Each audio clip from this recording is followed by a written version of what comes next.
저는 우리나라 사람들이 이렇게 새해를 시작하면서 그 하는 인사, 새해 복 많이 받으세요. 이 인사가 저는 참 이렇게 좋더라고요. 왜냐하면 뭐 그 이 서양 사람들은 해피 뉴 이어 이러잖아요. 해피 뉴 이어가 뭐 행복한 새해 뭐 이렇게 되는데, 근데 그냥 이렇게 뭐가 그냥 즐기고 뭐냐 약간 이런 느낌이라면, 우리 대한민국은 그 상대방의 어떤 삶에 어떤 복을 이렇게 빌어주고 잘 되기를 바라는 인사. 그래서 그런 마음이, 그런 인사가 참 저는 이렇게 좋더라고요. 그래서 새해 복 많이 받으세요라는 인사는 뭐 매해도 이렇게 질리지가 않고, 그렇죠? 늘 어떤 진짜 새로운 마음을 좀 일으켜주고 참 좋은 인사인 것 같아요. 교회도 마찬가지죠. 교회도 이제 새해가 되면 여러분 아시다시피 뭐 많은 교회들에서 온갖 이제 축복 성회들이 이제 막 열리게 됩니다. 그래서 뭐 1월 1일부터 막 뭐 이틀 뭐 3일에 걸쳐서 뭐 부흥 강사님들이 오셔가지고 뭐 축복 성회, 그래서 막 하나님의 막 그 축복을 막 빌어주죠. 복을 빌어주고 또 막 그 좀 속된 말로 얘기하면 복을 받는 비결들을 막 전수해 줍니다. 그렇죠? 복 받는 비결들, 우리가 어떻게 하면 복을 받는가, 그런 것들이 이렇게 뭐 나눠지죠. 뭐 이게 뭐 어떻게 보면 뭐 부정적인 것도 있을 수 있겠지만, 뭐 저는 그냥 복을 빌어주고 복을 기원한다는 면에서 저는 그게 뭐 좋습니다. 뭐 우리가 다 복을 원하잖아요, 그렇죠?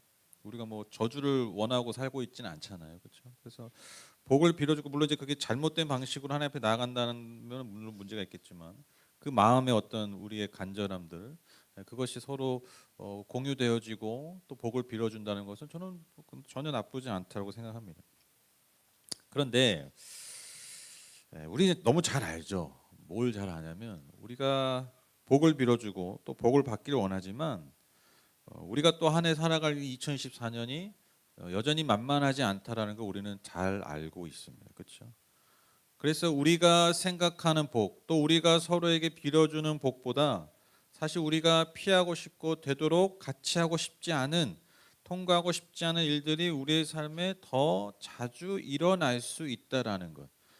즉 우리가 겪기에는 힘에 겨운 일들이 더 많이 일어날 수 있다라는 걸 우리 사실 알아요. 그렇죠? 네, 여러분 지금 그 표정으로 거부하셔도 어쩔 수가 없습니다. 네, 다 알고 계십니다. 그렇죠? 저희 집도 그저께 누수가 돼가지고 새해부터 어제 뭐 집 뭐 화장실 다 뜯어내고 뭐 난리도 아니에요. 그 화장실 뜯어내고 다 안 돼서 이제 뭐 거실도 좀 뜯어내고 막 거실 바닥도 또 공사가 또 마무리 안 돼서 오늘 또 오후에 가서 또 마무리해야 돼요. 새해 벽도부터 교회가 누수가 안 되니까 이제 저희 집이 누수가 돼. 작년에 교회가 누수가 돼가지고 아주 난리를 쳤는데, 올해는 또 저희 집이, 작년 연말에는 저희 집 위층에서 누수가 돼서 저희 집이 난리가 나고, 이제 또 저희 집이 누수가 돼서 난리가 나고, 이런 스펙타클한 일들이 우리 삶에 쑥 들어오는 거죠, 그렇죠? 그래서 여러분 올해도 우리는 또 각자의 삶의 짐을 지고 또 한 해 또 살아가게 됩니다. 어떤 하나의 짐을 또 내려놓을 수도 있고요. 그러나 또 짐을 내려놓는 순간 또 다른 짐이 우리의 어깨 위에 올라갈 수도 있습니다. 그래서 우리 모든 사람들에게 삶이 살만한가? 삶이 정말 살만한 세상인가라고 물어보면, 여러분 선뜻 삶은 정말 살만하다라고 쉽게 대답하는 사람들이 사실 많지 않을 것입니다. 물론 뭐 삶이 너무 살기 싫습니다. 뭐 이런 말 하는 사람도 있겠지만, 그러니까 복잡한 마음이 든다는 것이죠. 살만한 듯하고 행복한 것 같지만 또 너무 힘들고, 또 힘든 것 같지만 또 때로는 우리에게 주는 기쁨이 우리의 삶을 이끌어가게 한다라는 것이죠. 그러면 왜 우리가 삶을 살아갈 때 힘이 들까? 왜 힘이 들까? 너무 이유가 간단하죠. 삶의 짐이라는 게요, 우리가 기본적으로 들 수 있는 것보다 늘 무겁기 때문입니다. 그렇죠? 여러분 밥 먹는 거 힘드세요? 안 힘들죠. 그렇죠? 밥 먹는 게 뭐가 힘들어요? 왜 안 힘들어요? 할만해서 그런 거예요. 그러니까 할만한 거예요. 할만한 건 안 힘들어요. 그렇죠? 설교 듣기 이렇게 어렵지 않으시죠? 그렇죠? 한 30분 어렵지 않으시죠? 네. 간단해요. 그래서 좀 들을만 한 거예요. 들을만 하니까 듣고 있는 거예요. 막 못 듣겠어. 막 말을 뭐 이상하게 하고 막 엉뚱한 소리만 하고 막 말이 조리가 하나도 없고 막 이러면 막 30분 내내 너무 힘들잖아요. 힘들잖아요. 왜? 들을만 하니까. 여러분 쉽다라는 건요. 할만하니까 할만하다라는 거. 그러니까 왜 우리가 힘드냐? 간단해요. 할만하지 않아서 그래요. 그러니까 내 능력 밖이에요. 사실 삶이. 그게 기본 세팅이에요. 인간의 삶이. 그거를 이겨내면서 하루하루 살아가는 거예요. 왜 살만하지 않을까 생각해 보면 저는 크게 두 가지 같아요. 첫 번째로 예측이 불가능했어요. 예측이 불가. 우리의 삶이 예측이 불가능하죠. 그렇죠? 아니 갑자기 누수가 될 줄 누가 알아요? 모르는 거예요. 그런 예측 불가능한 일들이 근데 그 예측 불가능한 일이 내가 감당하기 어려운 일들이 우리의 삶에 벌어질 수 있다는 이 가능성 때문에 인간이 항상 불안해. 하루하루가 불안해요, 사실 우리가. 그러나 알게 모르게 우리의 삶에 다가오는 예측 불가능성 때문에 우리가 불안함과 두려움 가운데 살아갑니다. 그게 늘 우리의 짐이 되죠. 또 하나 무엇이 우리의 삶을 힘들게 하냐면 우리가 원하는 결과를 얻지 못할 때가 많다라는 것입니다. 우리는 늘 뭔가를 원해요. 그렇죠? 우리는 아침에 눈을 뜨자마자 인간이 원하는 게 있어요. 일단 아침에 눈을 뜨자마자 원하는 게 뭡니까? 다시 눈을 감고 싶죠. 네. 그게 우리 인간이 늘 본능적으로 원하는 거예요. 근데 우리는 눈을 떠야 돼요. 그러니까 아침에 눈을 뜰 때부터 우리는요, 우리가 원하지 않은 것으로부터 삶을 시작해야 돼요. 그게 인생이라는 것입니다. 그러니까 늘 내가 원하는 결과를 얻기보다는 내가 원하지 않는 결과를 원하는 게 그게 인간의 기본값이에요. 그러니까요, 인생은 쉽지 않습니다. 힘듭니다. 나름 다 열심히 살아가지만 주어진 자리에서 나름 다들 최선을 다해 살아가지만 우리가 거두는 결과 그 열매가 그 노력에 그 소망에 미치지 못하는 상황들이 많으니까요. 우리의 삶이 어렵다라는 것이죠. 특히나 만약에 내가 심혈을 기울여서 내가 정말 최선을 다해서 했던 일들의 결과가 그에 미치지 못할 때 그 절망과 그 좌절은요 정말 경험해 본 사람들만 알죠. 지금 이런 상황에 있던 사람이 바로 오늘 본문의 베드로입니다. 베드로가 경험한 상황이 제가 지금 말씀드린 것과 딱 들어맞는 상황이었어요. 본문의 상황을 좀 설명드리면 여러분 예수님께서 게네사렛이라는 호숫가에서 사람들에게 말씀을 전하고 계셨습니다. 그때 베드로의 배를 포함해서 두 척의 배가 있었고요. 그 어부들은요 밤새 고기를 잡고 와서 그물을 씻던 중이었어요. 아침이었겠죠. 새벽이었겠죠. 그런데 예수님께서 그중 베드로의 배에 오르셔서 뭇에서 조금 떼어 놓은 후에 그곳에서 다시 말씀을 전하셨습니다. 이게 나름 과학적으로요. 옛날에 바다에서 바람이 불잖아요. 그래서 왜 배에서 말씀을 전하셨냐면 뭐 예수님이 뭐 이렇게 물가를 좋아 이게 아니라 이 배에 바다에서 부는 바람이 이게 소리가 더 잘 전달되는 거예요. 그러니까 마치 오늘 아침에 마이크를 잡으신 거예요. 그러니까 배 무태에서 조금 떼어 놓으시고 배에서 말씀을 전하셨다. 이걸 현대적으로 번역하면 예수님께서 마이크를 잡으셔서 말씀을 전하셨다. 이 말과 비슷한 거예요. 그 특별히 베드로의 배에 오르신 거죠. 그래서 말씀을 전하시는 거예요. 사람들에게. 그리고 말씀을 마치시고 난 다음에 베드로에게 이렇게 말씀하십니다. 4절 보시면 뜬금없이 이렇게 말씀하시죠. 깊은 데로 나가 그물을 내려서 고기를 잡아라. 이게 예수님께는 좀 죄송한 표현이지만 이게 사실 예수님이 하신 말씀이 얼마나 헛소리인지 여러분 어부였던 베드로를 포함한 그 주변에 있던 어부들은요 너무나 기가 찬 말이었습니다. 왜냐하면 여러분 첫 번째로 물고기는요 밝을 때보다 어두울 때 더 잘 잡힙니다. 왜 어부들이 밤새 잡았을까요? 네, 밤이 어두우니까요. 베드로가 야행성이어서 그런 게 아니에요. 고기가 그물이 보이고 하면 가까이 안 가는 거예요. 뭐 물이 맑고 하면 보이면 안 가는 거예요. 그 그물에. 그래서 어두운 그 밤에 잡아야 잘 잡히니까요. 밤새 잡은 거예요. 근데 지금 해가 뜨고 지금 날이 밝았는데 밖에 다시 나가서 잡는다? 밤새 잡아도 못 잡은 물고기를 잡을 리가 없죠. 그리고 깊은 곳에 그물을 던지라고 하는데 여러분 깊은 곳은요. 여러분 수온이 낮잖아요. 수온이 낮은 곳에 물고기가 많지가 않습니다. 그러니까 이 묻과 가까운 데서 고기를 잡는 거예요. 그러니까 깊은 곳에 물을 던지라는 거는 저 멀리 나가라는 거예요. 제가 이번에도 이스라엘 갔을 때 갈릴리 호수를 갔다 왔거든요. 근데 여러분 말이 호수지요. 거의 바다예요. 딱 보면 바다 같아요. 어마어마하게 큰 호수입니다. 그러니까 한참을 나가서 지금 막 힘들게 밤새 목 잡고 왔는데 또 한참을 나가라는 거예요. 뭐 모터가 있어요, 뭐가 있어요. 다 손으로 하는 거죠. 깊은 데로 멀리 나가서 그물을 내리라는 거죠. 또 여러분 이 베드로 입장을 생각해 보세요. 지금 밤새 잡다가 왔어요. 또 어떻게 된 일인지 정말 한 마리도 잡지 못하는 너무나 절망적인 몸과 마음의 상태로 지금 겨우 그물 씻고 있는 거예요. 근데 또 나가래.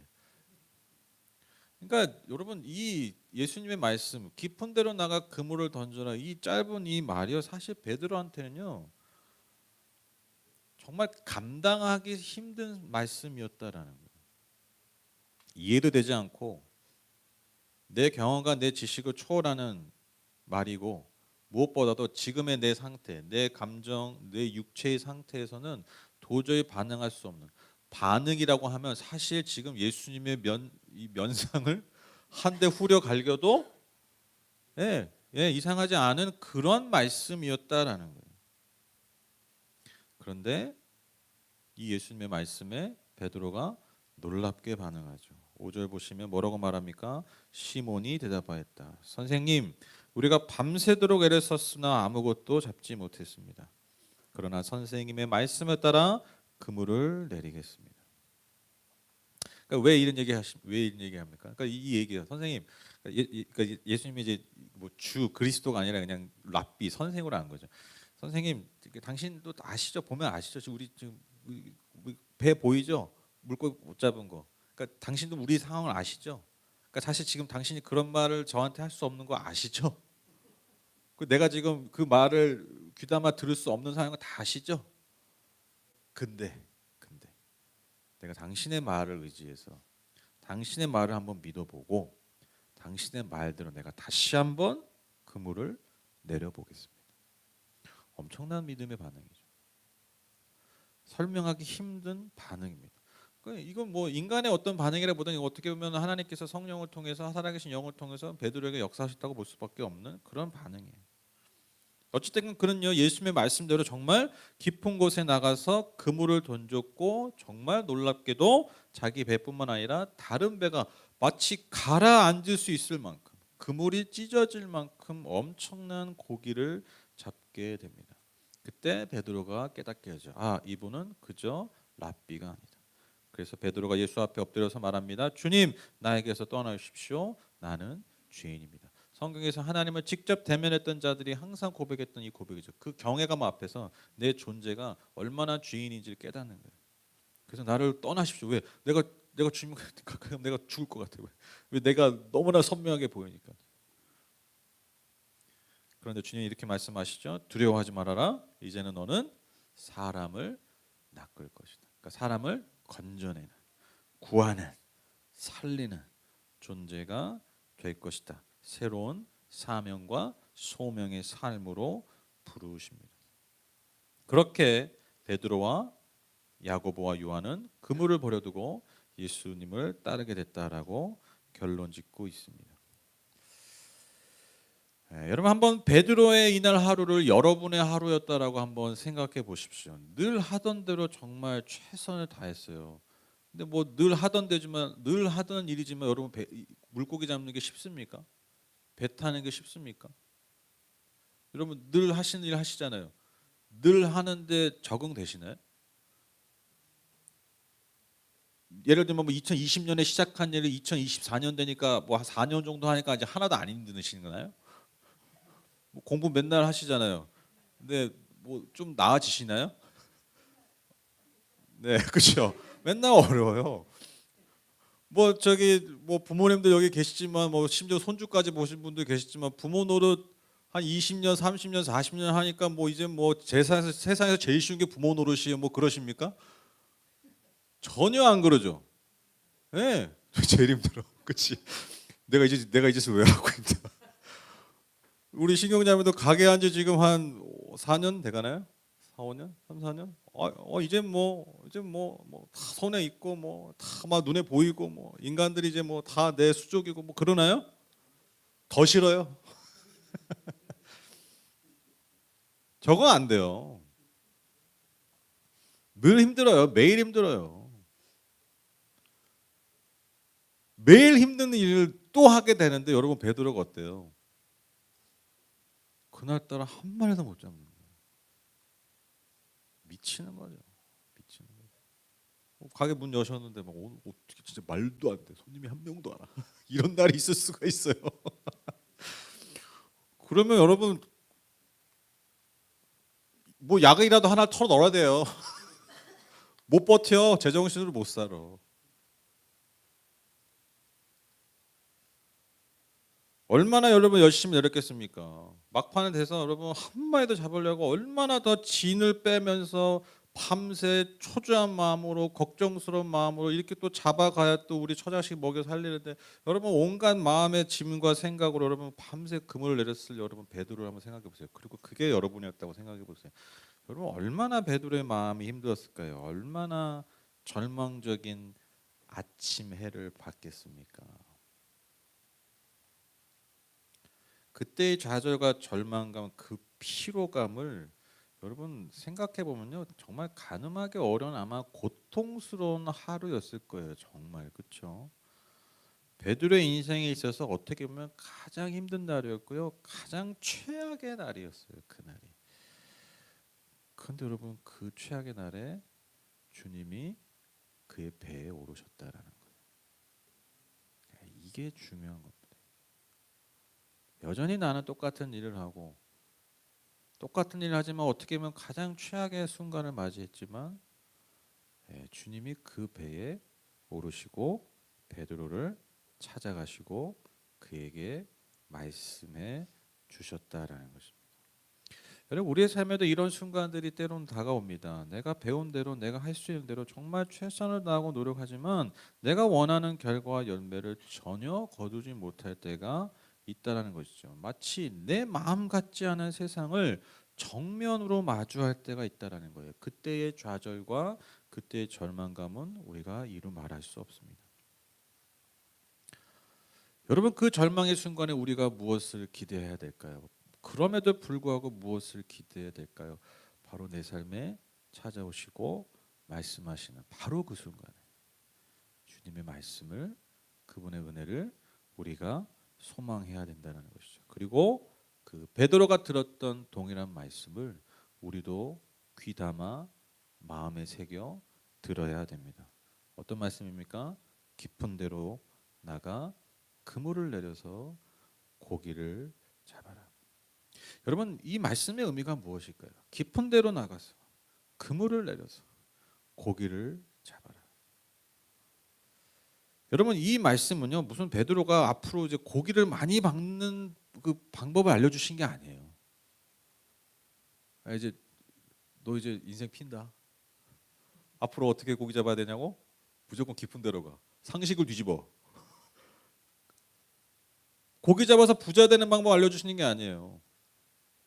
마치 뭐 이 말씀 가지고 신년 부흥성회 때 여러분 복을 받는 비결이 여기 있습니다. 깊은 데로 나가 그물을 던져 그런 류의 말씀이 아니에요. 그런 의미로 하신 말씀이 아니라는 것이죠. 이 말씀은 어떤 의미입니까? 지금까지 너가 살아왔던 삶의 방향과 방법을 다시 새롭게 하라는 거예요. 이해되세요? 그냥 늘 내가 하던 방식대로, 늘 내가 살던 방법대로, 늘 내가 살아갔던 그 삶의 방향대로 살았던 삶을 다시 생각하고 새롭게 하라는 예수님의 도전이에요. 그래서 여러분 잘 생각해 보세요. 우리가 정말 서로에게 복을 빌어주는 이 새해의 첫 시간에 우리가 정말 말 그대로 복된 존재가 되기 위해서 우리가 하나님의 말씀을 만약에 정말 사모한다면 여러분 하나님 어떤 말씀을 주실 것 같으세요? 한번 정직하게 생각해 보시라고요. 우리가 늘 복을 원하잖아요. 늘 잘 되길 바라잖아요. 그래서 우리가 하나님의 말씀을 듣고자 원하잖아요. 하나님 무슨 말씀 주실 것 같으세요? 복 받는 비결?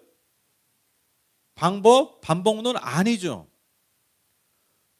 너의 삶을 다시 새롭게 하는, 너의 삶의 방향과 너희가 살아왔던 삶의 방법들을 다시 새롭게 하는 말씀을 주시지 않겠어요?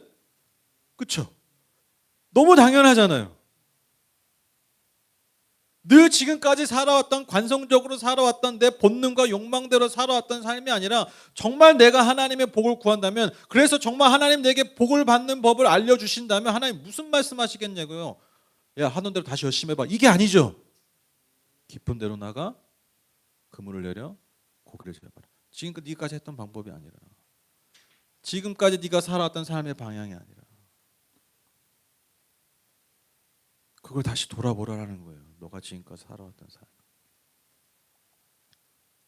너가 살았던 삶의 방법들을 다시 보라라는 거예요.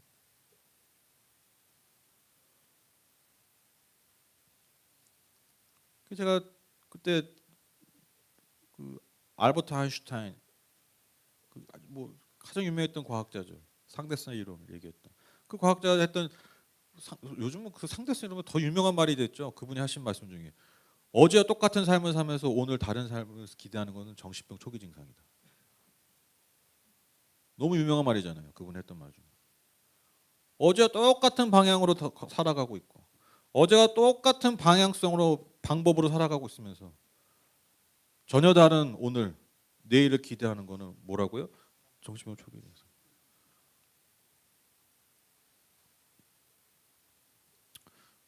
진짜 좀 죄송한 말이지만 이 많은 예배의 자리가 예수님 보시기에는 이거 다 정신병자들이야. 그렇죠? 하나도 안 바뀌려고 하는데, 여전한 방향으로 가고 있으면서, 여전한 방법으로 살고 있으면서 매일 하나님께 뭘 구하는 거예요? 어제와 다른 오늘을 구하고 있는 거예요. 그 마치 죄송합니다. 그 영화나 드라마 뭐 정신병들 사람들 막 시끄럽게 막 소리 지르고 막 이러고 있잖아요. 뭐 보면 기괴하고 웃기잖아요. 어떻게 우리 예배가 그렇다는 거야.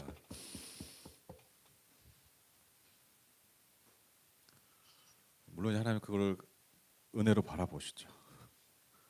사랑으로 안아주시죠. 그 차이죠. 여러분, 우리가 베드로처럼 고난의 순간과 좌절의 순간을 경험할 때 단지 그 순간이 고난과 좌절을 경험하는 것을 넘어서 그것이 나를 정말 새롭게 하시는 하나님의 역사하심으로 바꾸는 포인트가 바로 여기 있다는 거예요. 그 자리에서 나를 찾아오시는 주님의 새로운 음성을 들을 수 있어요.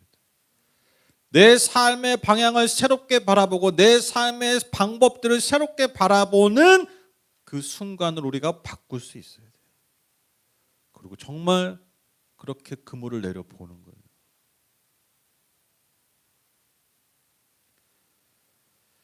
하나님께서 베드로를 이 땅에 보내신 이유는요, 단지 고기를 많이 잡는 사람이 되는 것이 아니었다라는 거예요. 하나님은 그의 삶을 통해서, 전환된 그의 삶을 통해서, 다시 새로운 방법으로 살아갈 그의 삶을 통해서 더 아름답고 더 위대하고 더 놀라운 일을 하기 원하셨다는 거예요. 그러나 우리가 주님이 내 배에 오르셔서 하신 그 말씀 깊은 데로 가서 그물을 던져보지 않으면 여러분, 우리 그 삶을 한 걸음도 내딛을 수 없다라는 거예요. 그냥 여전히 밤새 고기만 잡는.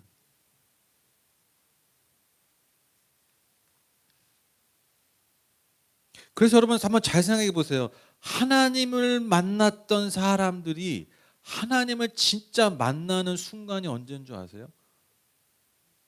내 맘 같지 않은 세상을 마주할 때예요. 그렇죠? 모세가 그랬잖아요. 다윗이 그랬잖아요. 오늘 베드로가 그랬고, 여러분 바울도 그랬잖아요.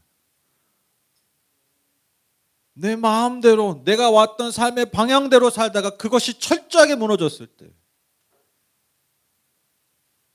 그때 하나님을 만나잖아요. 그때 하나님의 말씀을 듣잖아요. 그리고 정말 바뀌잖아요.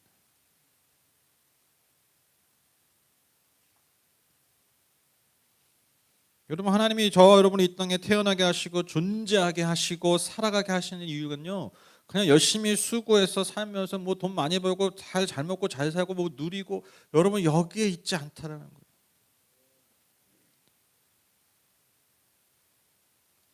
절대로 여기에 있지 않아요. 그러나 일상의 삶에 파묻혀서 그냥 밤새 고기에만 낚을 원하는, 그냥 밤새 그냥 고기 그물 내려가지고 고기 오늘 얼마 더 오늘 몇 마리 잡았네, 이것만 카운트하고 세고 있는 존재로 하나님은 저와 여러분 부르시지 않으셨다는 거예요.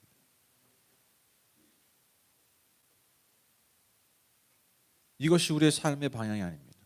이것이 우리의 삶의 방법이 될 수 없어요. 그래서 저는 새해를 시작하는 이 시점에서 저와 여러분 모두에게 하나님이 주시는 도전이요 말씀인 줄 믿습니다. 깊은 데로 나가서 그물을 내려서 고기를 잡아라. 이 만만치 않은 세상에서, 내 마음 같지 않은 이 세상에서, 그럼에도 불구하고 여전히 내가 살던 삶의 방향과 방법을 그대로 또한 반복하는 2024년이 아니라 하나님의 말씀을 새롭게 듣고 그분과 함께 새로운 걸음을 내디딜 수 있는, 새로운 반응을 하는 그런 믿음의 도전들이 우리에게 있어야 된다는 거예요. 여러분, 그래야 복을 받죠. 그래야 뭔가 복이라는 새로운 씨앗을 심는 거잖아요. 그렇죠? 그래야 정신병자가 아니라 정상인처럼 하루하루를 살아가는 거예요. 정말 뭔가를 기대할 수 있는.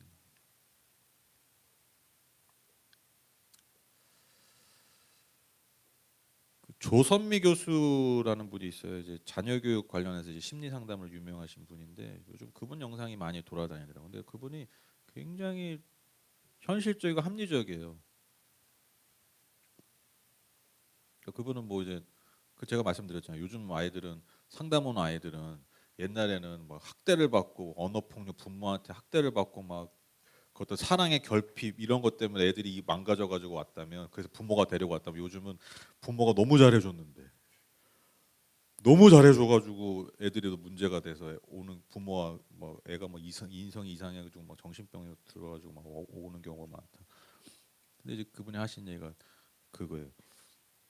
그래서 아이들을 훈육하는 게 훈육하라는 게 뭔가 때리고 이러는 게 아니라 지시할 것은 분명히 지시하고. 그러니까 요즘 뭐냐, 이빨 닦아야지. 근데 막 이빨 닦으시다. 이빨 한번 이빨 닦는 걸 설득한다라는 거야. 기다려주고. 근데 그분이 하는 얘기가 뭐냐면, 이빨을 닦는 건 그냥 해야 되는 거래요. 반드시 해야 되는 거야. 그러니까 해야 되는 거는 지시를 해라. 내가 그거를 권유하고 그거를 의견을 묻고 들으면요, 이제 아이들이 어떤 생각하냐면 부모보다 내가 우위라고 생각한대요. 그래서 부모의 말에 권위가 없대요. 부모의 말에 권위가 없어지면, 여러분 아세요? 권위를 배우지 못하는 존재는요 자유롭게 잘 살 것 같잖아요. 절대 그렇지 않아요. 더 많이 흔들려요. 왜? 기댈 데가 없기 때문에. 그 자신의 한계를 깨달으면요 더 흔들려요. 그러니까 자신의 한계를 언제 깨달습니까? 해마다 점점 더 많이 깨닫잖아요. 그렇죠? 유치원 때는 뭐 그냥 세상이 다 날 위해서 존재하는 것 같은데, 여러분 초등학교만 가도 유치원 때 선생님은 내가 하는 말 다 받아주는 것 같아. 초등학교 선생님은 한 반 이상은 무시하잖아. 그러니까 애들 문화 충격 오는 거예요. 근데 이제 그 간극이요, 7살 때까지 어떻게 부모와의 관계를 보내는가, 이게 굉장히 중요한 거예요. 그러니까 아는 거는 지시하는 거. 안 하면 그에 따르는 어떤 제재나 페널티를 주는 거죠. 그럼 아이들이 그걸 통해서 한계를 깨닫게 되고 기다림을 깨닫게 되고, 그렇게 해서 성장과 성숙으로 나간다는 거예요. 요즘 아이들이 이게 안 되는 애들이 너무 많다. 그래서 그분이 하신 말, 제가 인상 깊었던 게 뭐냐면, 인간이 성장하고 성숙해지는 건요 즉각적인 욕구 충족을 참는 능력에서 나온다고 얘기. 기가 막힌 말이죠. 우리가 사실은 아주 의미를 곱씹으면 우리가 제일 싫어하는 말인데, 그렇죠? 즉각적으로 우리의 욕구를 참아야 된다. 이거 우리가 사실 되게 싫어하는 말이에요. 그러니까 우리 삶에 직접적으로 적응하면 정말 싫어하는 말인데, 근데 왜 또 싫냐면 이게 너무 싫은 말인데 또 맞는 말이야. 내가 되게 싫어하는 말인데 맞는 말 더 싫잖아요. 그렇죠? 근데 우리가 부인할 수 없잖아요.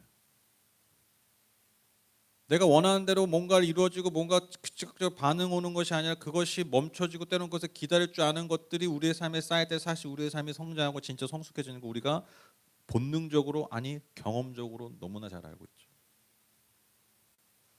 여러분 우리의 신앙이 자라고 성숙되는 지점도요. 아까도 말씀드렸지만 대부분 어떤 지점입니까? 네, 내 한계를 절망적으로 경험할 때. 내 삶에 대한 그래서 나의 주권과 내 방향을 하나님 앞에 진짜 내려놓을 때. 그때 정말 새로운 삶이 시작됩니다. 여지 없습니다. 고통스럽죠. 힘들죠 당연히. 베드로가 밤새 고기 잡고 나와가지고 그물 씻다가 이제 집에 가서 지친 몸을 입고 쉬고 싶고 자고 싶고 사실 뭐 내일 나가기도 싫은데 씻다가 다시 나가야 돼. 얼마나 힘들겠어요. 근데 그게 그의 삶을 최악의 날에서 그의 인생 최고의 날로 바꾼 지점이라는 거예요.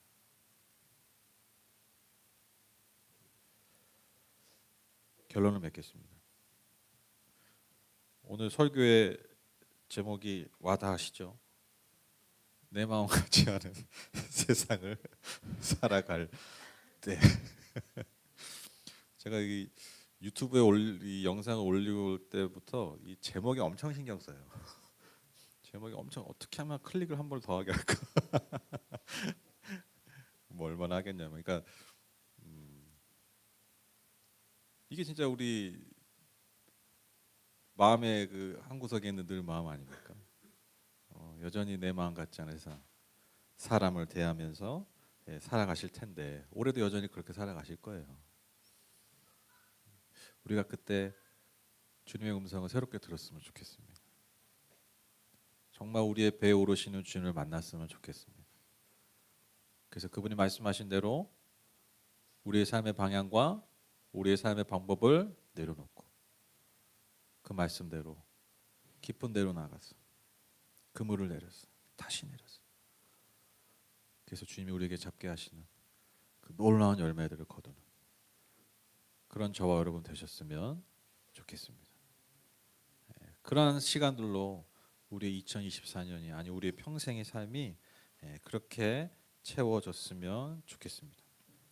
올해도 만만치 않은 하루하루를 살아가실 저 여러분, 그러나 그 시간들을 통해서 더 크고 놀라운 열매를 맺게 하실, 더 많은 고기를 낳게 하실 우리 하나님의 은혜가 올 한 해 여러분과 함께 하시기를 주님의 이름으로 간절히 축복합니다. 제가 기도하겠습니다.